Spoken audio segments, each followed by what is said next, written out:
Get on up. Everybody right there. Get into it. Everybody right there. Get involved. Everybody just come on up.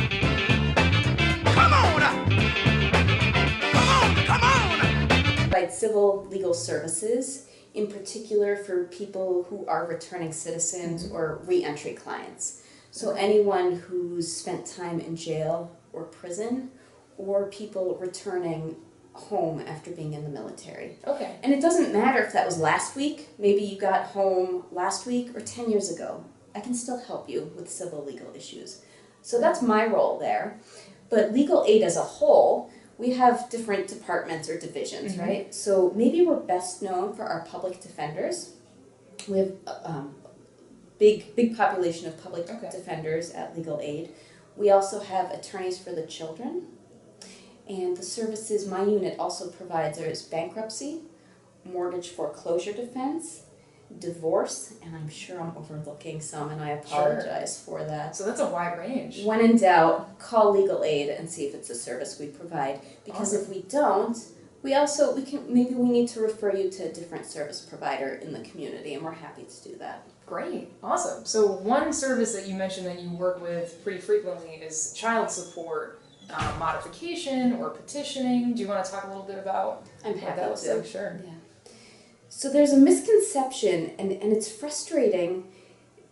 People believe when they're incarcerated that their child support orders stop. It seems logical, right? Because you're not working, or if you're working for pennies, right? Child support orders don't stop or go away upon incarceration. What happens is the amount owed builds up. It builds up, called arrears. Now, let's say someone was ordered to pay $100 a month in child support. I'm making that number up. That $100 a month will add up. Every month, $100 will be added to that person's child support bill. If someone's incarcerated, I hope to get in touch with people who are incarcerated. I'm happy to help them file for a petition for modification to modify that child support.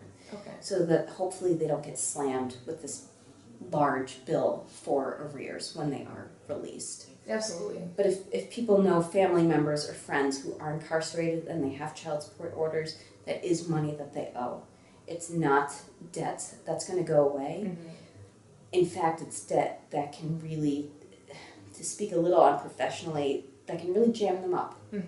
Right. And it can jam them up in that their license can be suspended. Absolutely, and for employment, and for that search for employment, yeah, that's essential. That's right.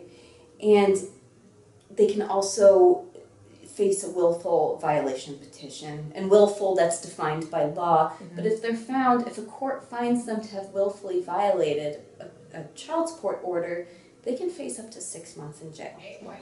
It's a big deal. Absolutely, so it can be kind of cyclical, these issues that come up, right? It's frustrating, Yeah, right? absolutely. It's frustrating. But I get it. Child support, there's a reason for that. Children need money.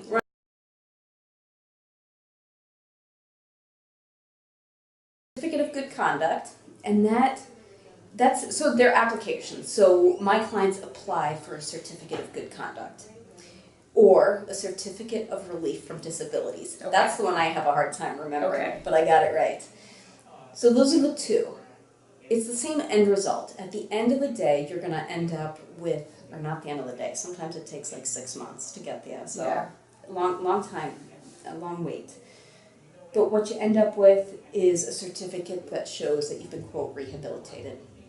And this is something that you can show to employers when you do have that opportunity to sit with your potential employer and talk about, the education that you've pursued and the skills that you have and the people skills, time management, all these blessings that you own that you can provide to your employer. The certificate is another piece to that, and to say, and you can slide it over and to say, a court has found me rehabilitated. Great, absolutely. And I encourage, if there's any convictions, I encourage everyone to just go ahead and get those. Maybe they never use them. Maybe they stay in a filing cabinet. Yeah. It's not going to hurt to have. It's 853-9555. extension 659. Okay. Now, and if people say, hey, yeah, we watched this video about some lady who does reentry or returning citizens work, but we're interested in bankruptcy, that main number, still call that, and you'll get the switchboard, and folks can say, hey, I heard you did foreclosure defense, I heard you did bankruptcy or divorce. Okay. These people calling in will be led to the correct department. Alrighty, that's great to know. Okay, thank you you. very much, Christine. It was Thanks great so to have much. you on the show. Everybody over there! Thanks for Get having a me. hoot up. Everybody right there! Get into it.